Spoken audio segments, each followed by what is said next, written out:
Good morning, people. Welcome back to another video. Yes, I have just got out of bed. I am a very groggy boy.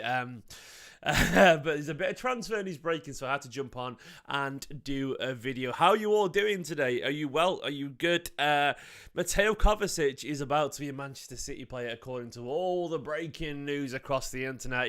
It got really kind of like newsworthy last night. All the news started going around. It was very late at night, but this morning, your man Fabrizio Romano has gone big, saying it's very close to being done. It's very exciting, and Kovacic could be a City player very, very, very soon. Here's the key tweet from Fabrizio. Let me just bring it down on the screen there. It says, an agreement on personal terms between Mateo Kovacic and Man City is now really close and almost there, basically. Almost completed. So it's very, very close. Kovacic is going to be a Man City player. I think this makes an awful lot of sense. I think loads of journalists have mentioned it last night as well. I'll quickly just scroll back through the aggregators there so you can see. I mean, who else mentioned it? A Croatian, of course. Everyone replying with the memes. Who else talked about it? But I don't know, a couple last night. Interesting. Yeah, James Ollie there, who's at Tweziat, ESPN. Apparently a fee of around £35 million. Who else? You go. You've got Paul Hurst over at the Times. You've got Jacob Steinberg, which is Guardian. Yep. All the journalists are going for Jack Gordon, who's massively in key. Obviously, Jack Gordon, massively connected Manchester City journalist. Basically, this is really going to happen. Mateo Kovacic is going to be a Manchester City player. I am certain. The reason I think it'll happen, mainly because I think both clubs want it to happen and the player wants it to happen. We all know Chelsea are a bloated, confusing mess at the moment. Chelsea have signed so many players. They've got a transfer wage bill the size of Haaland's goal tally. It's absolutely massive, and they need to move players on. And the rumours are it's going to be somewhere between 30 and 40 million, around 35 million. And I actually like this signing. I know it's not the exciting signing. I know it's not a glamorous signing, and some people are already questioning this, going, "Oh, he's 29 years old." I'll touch on all these points very shortly. But what I like about this signing is I think it's smart. I think in general, sometimes you need to bring in experience. Do I think City will bring in young players to midfield? I actually do think they'll do that. But do I think there's any harm in bringing in a guy who's won Champions Leagues, has incredible experience at international level, at club level, playing a variety of styles while captaining teams and being incredibly versatile? And at a sort of like the peak of his age, of his career, no, I think there's no harm. When you've got like experience in Italy, La Liga with Real Madrid, and obviously the Premier League with Chelsea, he's a very, very, very experienced player and a very high quality player who has won an awful lot, you know. You have to cast your mind back a couple of years when he was actually Chelsea's player of the season as well. I think it was 2020 he was Chelsea's player of the season. So this is a guy at one point.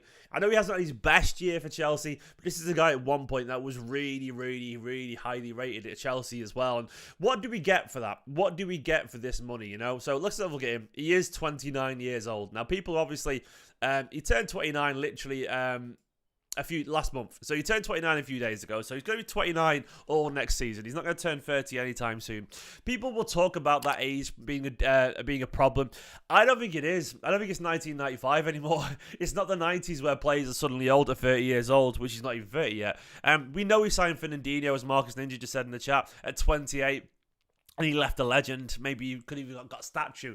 But intelligent footballers and hard-working footballers these days, they go on for ages and ages and ages, and they play to such a ripe old age. Like 29, simply, unless there's an awful lot of bad luck, 29 just isn't a bad age these days. It isn't. It's a relatively decent age. I mean, you got to look at his Croatian, you know, his midfield partners, the likes of Brozovic and obviously Modric got on until 37. David Silva still absolutely killing it about, 37 years old or something like that. You've got Gundogan, we all think should stay, and he's 32 and still absolutely brilliant. I don't think there's any worry about him. I think he's got 3-4 years, if not 4 or 5 years. He's absolutely got plenty of time to come in and be very useful. I still think we will sign a young player, but to me, the idea of this is to sign a young player, sign an experienced player, and then sign a young player to hang around and learn from the experienced players. I think there's something sensible that bringing in that immediate. Is the stream buffering? Oh, sorry if it is. Sorry, it's a bit of lag. Not sure what to do about that. Yeah, there is a bit of lag, isn't there? The internet's been a bit dodgy at my end. Is it let me know if it catches up? Oh no, the lag, goddamn lag. The irony of me talking about things being a bit old and then it's lagging. You can't hear me now. Okay, that's wild. I apologise about that. I don't know why. F in the chat. Refresh, everyone refresh, and it should be carrying on. We're back now. We're back. Okay, there we go. But anyway. So we've got a player who obviously is coming in with immense amount of experience. And let's just look at the positives, all right? Let's look at the positives. Let's look about what he can do with Kovacic, what kind of player he is. So Kovacic, for me, I think he's more likely to be a Bernardo replacement than a Gundo replacement, by the way. Like, there's something about Kovacic in general, like, he's a very athletic, hard-working player. Like, that's what I like about Kovacic. He's immensely professional. He's Croatian, man. He's got that, obviously, dedicated work rate. He's a hard-working player who really does thrive on getting his foot stuck in. I'm not saying he's the best defender in the field at all, but he knows how to work hard. He knows how to essentially do a job for the team. We also know as well that he's at his best. In my opinion, he's at his best in teams that are good for like quick combinations of passing and so on, who move the ball really intelligently. There is no team in world football who move the ball as well as Manchester City. Chelsea aren't as good at that. Real Madrid were pretty good at it when he was there. But in general, he is a smart technical player. He's very, very, very hard to get the ball off when he's at his best. He's very good at skipping past one or two challenges. And I do remember when we were linked to him when he went to Chelsea. I remember thinking, I would like Kovacic at Man City. Basically, he's the sort of kind of player who can work very hard. He's very hard to get the ball off. Who can step past one or two challenges in midfield, and can play creative passes and can have those quick, precise combinations. Have a little bit of pause into his game as well. He's essentially a smart, all-round, versatile midfielder who works really hard, and who's actually, he was actually captain sides as well before. You're getting a very experienced pro who probably have very little problem adapting to this Manchester City side. The sun's just come out. Bloody hell, the exposure has gone up a bit there, hasn't it? Hang on. There you go. I'll sort it out a little bit. There we go. The sun came out in the window and it just kind of absolutely went really bright there. Apologies about that. So we're getting basically a complete midfielder. And he's a bit quicker than people give him credit for too. I agree. He is. He's a very smart footballer. I think he's one of those ones where we can talk about him not being the best at Chelsea, but you've only got to look at these quotes from Tuchel. This is from Thomas Tuchel. He says, "We miss Kovacic when he doesn't play." This is a couple of years ago. "He's a big loss with his ability to drive with the ball, his speed in the ball, and without the ball. Kovacic is such a positive character and unique player, a fighter you can always rely on in games." And that's very, very true. You want someone who's going to work hard, but who has superb work ethic, and also has great technical ability. Trust Pep on this, is what I will say. We all want to sign Bellingham. We all want to sign McAllister and Vega or Florian Wirtz. I think we'll sign one of them or something like that, by the way. But signings like this aren't seen as intelligent. But I guarantee you, by the way, when this works for like 30-odd million, we are going to laugh in the faces of Chelsea, United, and everyone else, because he's going to be absolutely excellent under Guardiola. Pep has an incredible ability to find a player's strengths and mould them and shape them. And people have said, like, so far, like, Kovacic this past year or so has looked slow and his physicality's dropped off and whatever. Do you remember when everyone was saying Walker's lost his pace? Or that Kevin De Bruyne was done physically 2 years ago? So much of physicality stuff is based around confidence and form and all that kind of stuff. It is. Like, I don't think there's any problem here with that. I don't think there's any problem. I think it's more just the case he's not happy in this Chelsea side. And I think, in general, he's just not confident at the moment. So we need to get him in a team that's going to look after him, or who plays to his strengths. And Chelsea are a muddled mess. Manchester City are a smooth, wonderful machine who know exactly how to keep the ball and move better than anyone else in world football. I like Amara Riff Super Chat. Thank you so much, mate. He said a very exciting signing. Very press resistant. He's hard-working, a great ball carrier. Shooting is not great, but can contribute a lot in the final third. Yeah, if I was to say one criticism of him, he doesn't score goals. He is not a goal scorer at all. Guardiola will probably improve that, but he's only got 4 goals. I think he's got 16 goals in, let's have a look. 25 goals in 500 games in his career.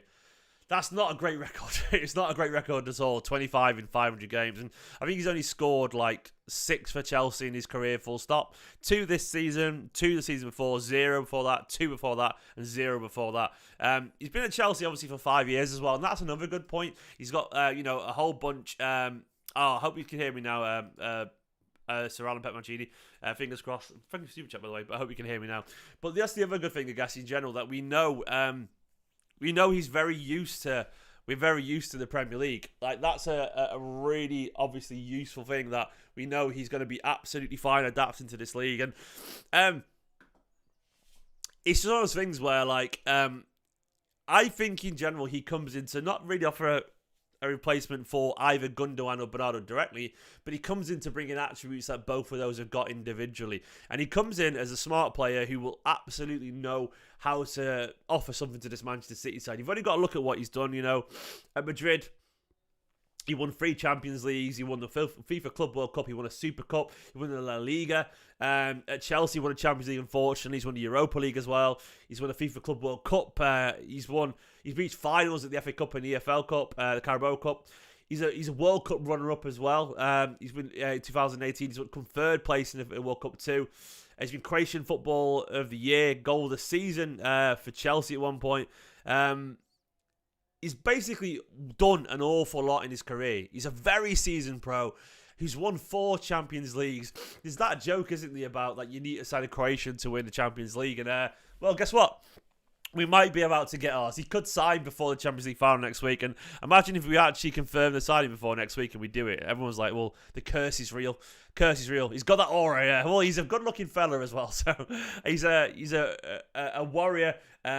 And he's just a winner. He's just a winner, to put it simply. So I like this one. I like this one indeed. Masoom Pervez says Pep's changing the physical profile of the City side. I actually think he is, mate, with that super chat. I think that's true. I think in general you're getting a guy here who's physically tough.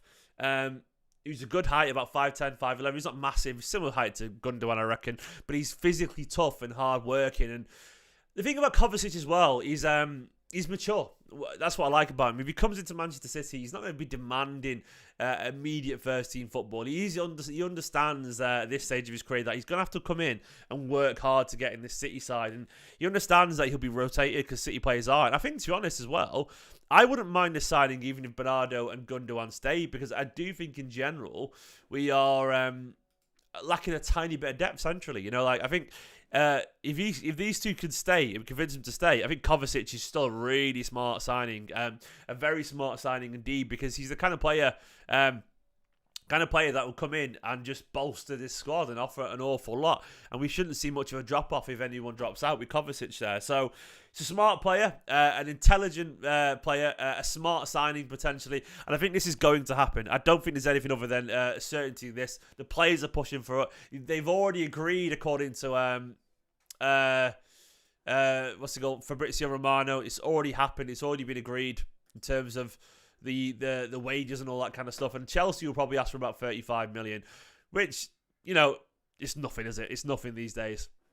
Yeah, personal terms have already been agreed, which is no surprise whatsoever. It's a very easy signing, this. And how about someone like Vega, Gabriel Vega from the La Liga? I would like someone like him to come in and learn from the likes of Gundogan and De Bruyne and Kovacic. Guardiola is the master at midfield signings. Guardiola understands that position better than anyone in world football. He once jokingly said that they would do, that he would play a whole team of midfielders if he could, and I think he understands this position just implicitly. And if he thinks Kovacic is a good midfielder, guess what, guys? He is a good midfielder. Absolutely. I think there's a chance that Bernardo and Gundogan could be here next season. I actually think he is. I don't think this is a reaction to anything. Maybe it is, but I think City would always like to bolster that area anyway. And especially given the fact that he's available now. And I think they'll sign him now knowing that if one of those two did want to go, they're still pretty happy that they've brought a player in. So I think this all makes an awful lot of sense for everyone involved, for City, for Kovacic, for Chelsea. Chelsea need to move players on, and they're trying to change the profile of their team. I think they could do worse than keep Kovacic around, but it is what it is. Obviously, Pochettino's fine with him going. It's fine. 35 is too much. 25 to 30. Nah, I think we're fine. I think we'll look back in about 4 years' time and go, you know what? 35 million for Kovacic was a great deal. He's played 150 games at this point. Won loads of trophies with Guardiola. No one will question it. No one will question it. It's a lot. Look at like Ake, you know, was 40 million, and like look at what players go for. Average players go for 40 million pounds these days, you know, and 35 million for a guy with multiple Premier Leagues. It's a very good deal. So let's see how this goes. This is just the start of the transfer window. I don't think this will be City's last move when this happens. I just see this is going to be a very interesting transfer window. Of course, after the fucking FA Cup final and the Champions League final. My FA Cup final coverage will start again today. It'll start later on tonight. I actually recorded a video yesterday, an opposition preview with Jay from the Stratford Paddock, which was a great video, but I did it in person and fucking mic failed. So it failed after 3 minutes, so I've not been able to put that video up. It was a good chat with a United fan, because obviously, you know, United fans, we like to hate on them and all that, but they actually know a thing or two about winning a treble. So it was a good chat to get his experience supporting United during that and whatever.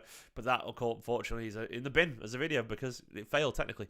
Oh well. But guys, thank you very much for watching this. Let's see what happens. Let me know how you feel about Mateo Kovacic. Will it happen? Are you excited for it? Come on, you Blues. Big week ahead. Very big week ahead. Terrified, but excited. Come on, City.